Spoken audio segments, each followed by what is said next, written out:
मुत्तहिद होगे तो कहलाओगे मोमिन गाजी, मुंतशिर होगे तो किश्तों में सफाया होगा। अस्सलामु अलैकुम वरहमतुल्लाहि वबरकातुहू। मुझे उम्मीद है आप लोग खैरियत से होंगे।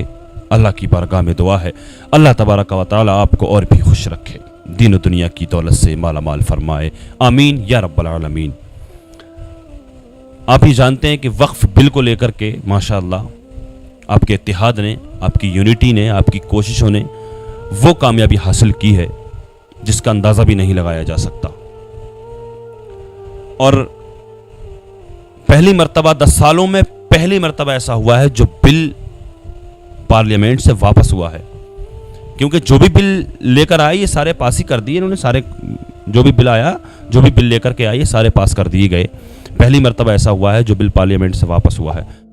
और जो इन्होंने 400 पार का नारा दिया था, खुदा ना खास्ता अगर ये 400 पार का नारा इनका कामयाब हो गया होता तो आज अल्लाह की ज़मीनें, जी हाँ, वफ़ की हुई ज़मीनें जो होती हैं वो अल्लाह की ज़मीनें होती हैं। ये हमारे मज़हब में मुदाखलत है, हमारी शरीयत में मुदाखलत है सीधी सीधी।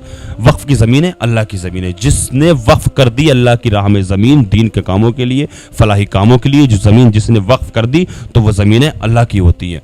तो उन ज़मीनों पर, अल्लाह की ज़मीनों पर डाका अब तक डल चुका होता। ये सीधा सीधा शरीयत में, मज़हब में मुदाखलत है।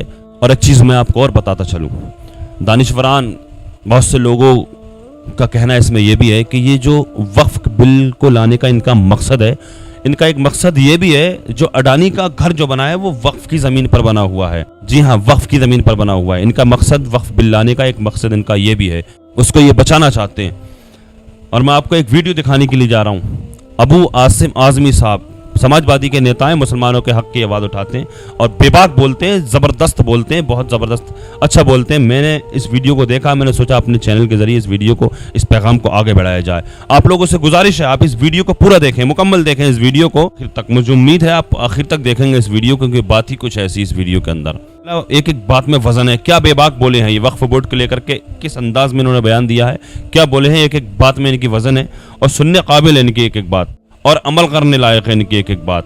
किस अंदाज में बोले हैं, क्या खुलासा करके रख दिया इस वीडियो के अंदर इन्होंने वक्फ बोर्ड को लेकर के, एक एक बात इनकी सुनने लायक है। आपसे गुजारिश है मुकम्मल इस वीडियो को देखें, उसके बाद में मैं आपसे चंद बातें करूंगा।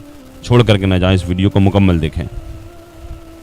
सबसे पहले फौज, मिलिट्री, दूसरा रेलवे, उसके बाद वक्फ। इतना बड़ा जमींदार होने के बावजूद, 8 से 9 लाख एकड़ जमीन होने के बावजूद हम किसी बेवा को वजीफा भी उससे नहीं दे पा रहे।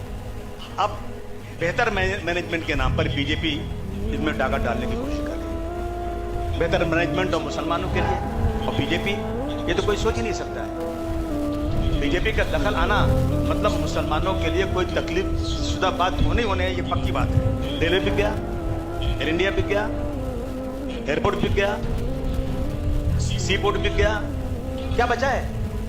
सब बिकता जा रहा है। अब इनकी नीयत जो है, सब बिकता जा रहा है। इनकी नीयत वक्फ बोर्ड पर आई जी। है। वक्फ बोर्ड की जमीनें बहुत ज्यादा हैं। ये वक्फ की प्रॉपर्टी मजहबी प्रॉपर्टी, मजहबी प्रॉपर्टी है जो 200-300 सालों से एक बड़ा लैंड बैंक है। ये 9 लाख एकड़ जमीन कोई चोरी और डाका डाल के नहीं ली गई है। ये 9 लाख जमीन लोगों ने अपनी वक्फ बोर्ड को दिया है, जो साहिब हैसियत थे। जमीन दरगाह, मस्जिद, यतीम खाना, मुसाफिर खाने के नाम पर दी गई है। इस बिल में ये खतरा सबसे बड़ा है कि वक्फ बोर्ड को रबर स्टैम्प बनाना चाहती है सरकार।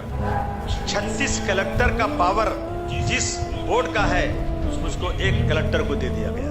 अंबानी के घर की जमीन जिसका सुप्रीम कोर्ट में केस चल रहा है, और मैं दावे से कहता हूं ये जमीन वक्फ बोर्ड की जी जी। इस जमीन पर सर इब्राहिम भाई, करीम भाई खोजा यतीम खाना था। यतीम खाना 1930 में वक्फ बोर्ड की इंक्वायरी हुई, वक्फ की लिस्ट में शामिल है यह यतीम खाना जो 1910 में बना था। मैंने तो कहा था उस दिन ये बिल्डिंग गिर तो नहीं सकती, लेकिन वक्फ बोर्ड के लीज ही बनाओ इसको। वक्फ बोर्ड से लीज पर जगह लें। वो अब एक ही हल है कि अंबानी वक्फ बोर्ड के पास आए और कहें कि भाई ये जमीन आपकी है, मुझे इसको लीज पर दे दो, उसका लीज का भाड़ा हो जाए, दूसरा कोई रास्ता नहीं है। लेकिन ये भी सरकार करना नहीं चाहेगी। वक्फ का कानून ये है कि जमीन हमेशा वक्फ की रहेगी।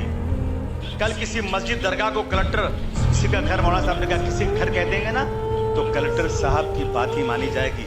अहमदनगर में गया था, यकीन मानिए, एक मस्जिद है, पूरा मीनारा है उस पे, मैंने पार्लियामेंट में उठाया था, आज तक चिल्ला रहा हूं, अभी तक कुछ हुआ नहीं है। पूरा मीनारा है, उस मस्जिद में पुलिस स्टेशन चल रहा है, बगल में मस्जिद में कलेक्टर ऑफिस चल रहा है, सरकारी दफ्तर चल रहे हैं। जब कलेक्टर को ये फैसला करना होगा तो ये उसको वक्फ बोर्ड को मानेगा नहीं, ये कहेगा कि ये जगह किसी और की है। कलेक्टर राज में लंगड़ा लूला वक्फ बोर्ड बनने वाला है। मगर मैं मुबारकबाद देना चाहता हूँ कि घमंड टूट गया, 10 साल में पहला बिल वापस गया है। पहला बिल 400 पार कहने वाले 240 पर आ गए। और एक बात खाली थोड़ा सा सोचो, अगर 400 पार हो गया होता तो ये बिल पास हो गया होता। बिल पास हो गया होता। मैं बहुत बधाई देना चाहता हूँ, मुबारक आप लोगों को देना चाहता हूँ। ये कौम के वो लोग बैठे हैं जिन्होंने अंग्रेजों के दांत खट्टे कर, जी बेशक, ये वो लोग हैं। कब तक बेराव रवा रहेंगे? कब तक मुसलमान तुम अपने फैसले खुद करते रहोगे? मज़हब में 5 बार अज़ान की जाती है। जी। आओ बगल में खड़े हो जाओ, आओ जगह मत छोड़ना, कंधे से कंधा मिलाकर जी जी। सबसे ज्यादा मुसलमान भी इंतशार। मुत्तहिद हो तो बदल सकते हो जमाने का निजाम, मुंतशिर हो तो मरो शोर मचा देते हो। मौलाना अरशद बदी साहब को मैसेज दीजिए, जमात इस्लामी जमीयतुल उलमा जितनी देश की जमातें जमा कीजिए, उनको किसी सियासी लीडर को मत लीजिएगा, ये अपने मकसद को पूरा करें।